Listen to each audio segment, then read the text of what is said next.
like to welcome you all to VV, Indiana. It's actually the outskirts of VV, Indiana. Whew, overlook me today, guys. I had a lot of sun, been doing a lot of yard work today. Today's filming adventure.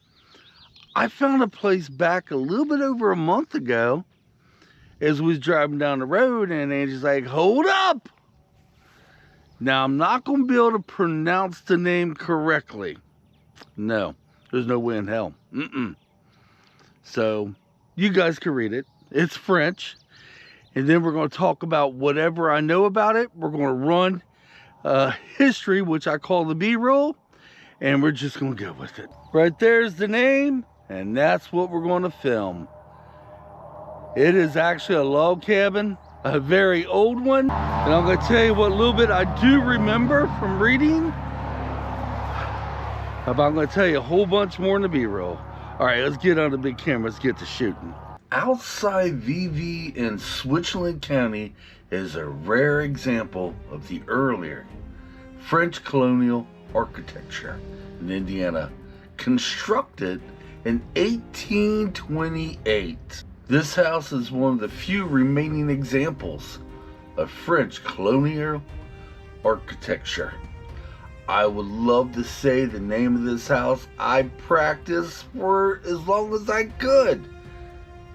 Guys, I just cannot pronounce this name. My apologies. I hope you enjoy today's video. I tried to film this location about a month ago. It was shortly after I found it. No sooner we got here, it started pouring down the rain. Let's get up close and personal. The family that built this had some hard times here in Indiana, let me tell you. Historical Society dug up what they can on it.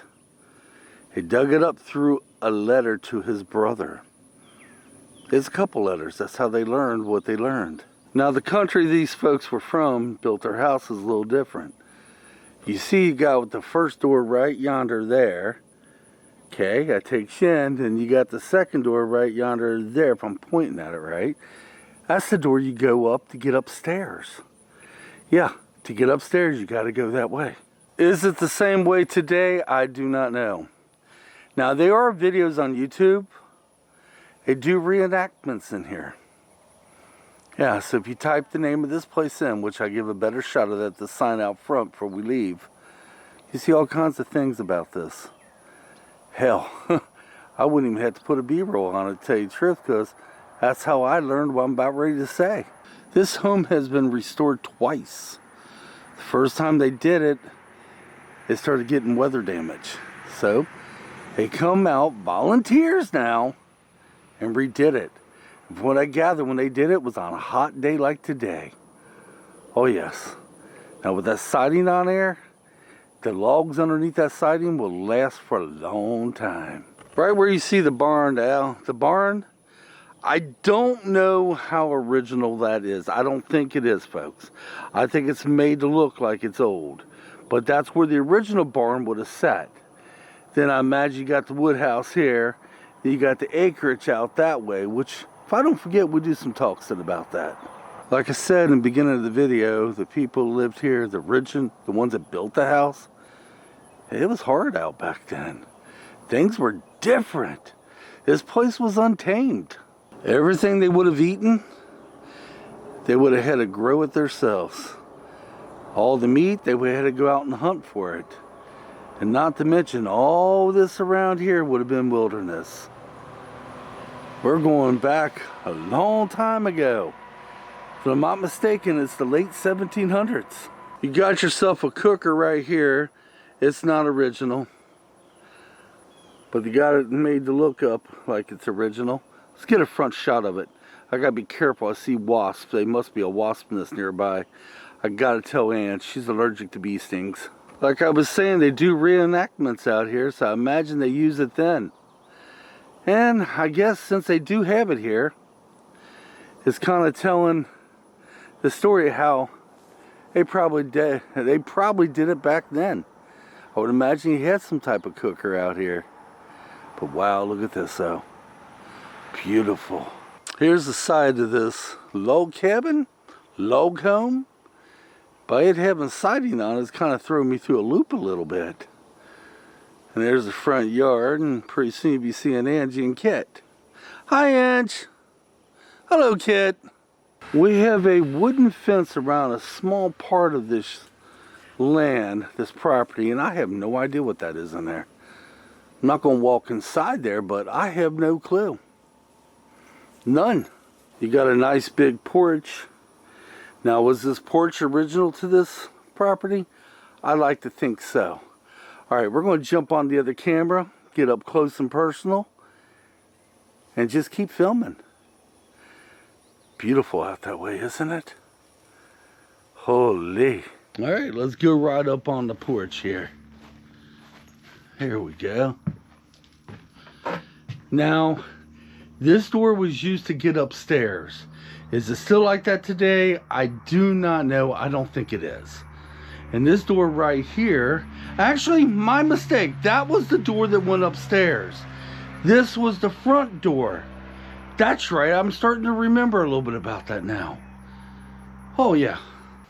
Now, the fireplace is different than most of the fireplaces you would see in the log homes here in America, obviously, because they did it different back where these folks came from.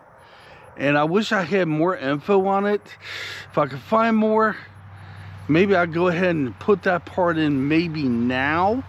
So in other words, you will hear me talk about it instead of me talking about it now. But it was different. I just don't remember exactly what. But yeah, they redid every bit of this.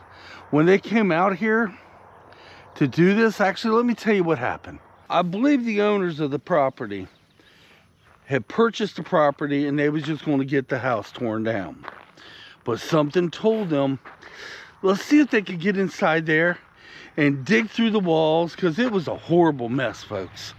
When they bought this property, this place right behind me was all falling down. It was a horrible mess. So they went inside and they started digging in the walls. And that's where they found evidence. This is historical. And not only that, they also found evidence the people that built this place. I don't know if I want to go on record for this, but I could be wrong. Could be some of the first people here in Indiana. Possible. Now, when we was going to film here the other day when it started raining, I was a little worried about that then too, like I am now. Just a teeny bit. My spider senses are going off, because something tells me maybe I shouldn't be filming this. It don't appear to be private property. I seen no signs, and pretty much they got a place for you to park down yonder. I could even probably pull my car if I wanted to all the way up this driveway and parked it right up yonder there if I wanted to, I'm sure. But I meet with so many no trespassing signs in my filming adventures, so many of them. I have an onboard spider senses, and it was ringing loud. It truly was, folks, it was. But you know, this place is very unique. Now, I had this on a back burner to do as one of them. Got lots of filming locations out there, and I got different days I could do them, providing it doesn't rain. So I was holding this one off for a day just like today, because I did yard work half the day. When the side got cooled off, yes, I overheated. And I told Angie I'd like to come out here to Vivi, well, the outskirts of Vivi, and shoot this today if it doesn't rain. We got clouds, but you know, Indiana weather could change in a moment's notice. And there's that barn from a distance. Oh, now they do give tours through this house. I don't know how that goes about. I'd like to have one. But folks, they do have this on YouTube. The reenactments of this house. It is really neat. All you gotta do is type the name in, which I'll be showing you again. And type it on YouTube, you see all about this stuff. Oh, over right here? Yeah. We're going to show some info. Oh boy.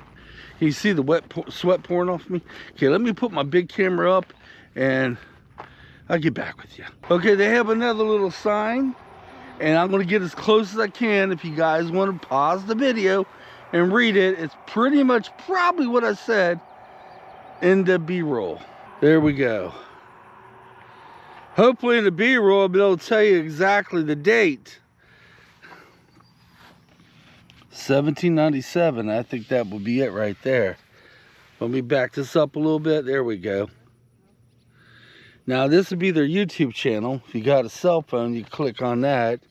Right yonder, there's their website. But there you go. Let's get another shot here. Oh my God, it's so hot. That sun is cooking me. Whew, it's hot. Quit complaining, Michael. Yep, it's a beautiful house, isn't it? Beautiful log cabin. Oh, I wish I would have done this more justice, but that's okay. I did what I could today.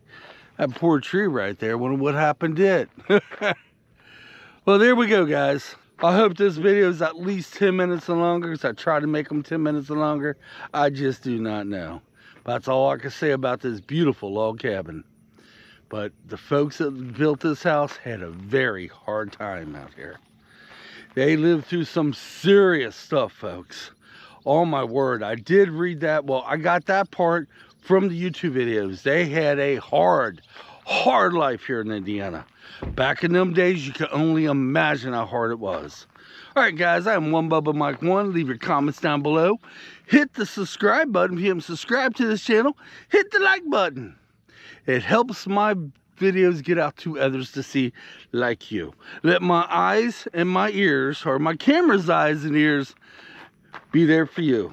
Because that's one of the reasons I come to places like this, so you guys can see them too. I got to get out of the sun, folks. I'm hot. It's humid. It's unreal. Till next time, thanks for watching. Come on, let's get out of here.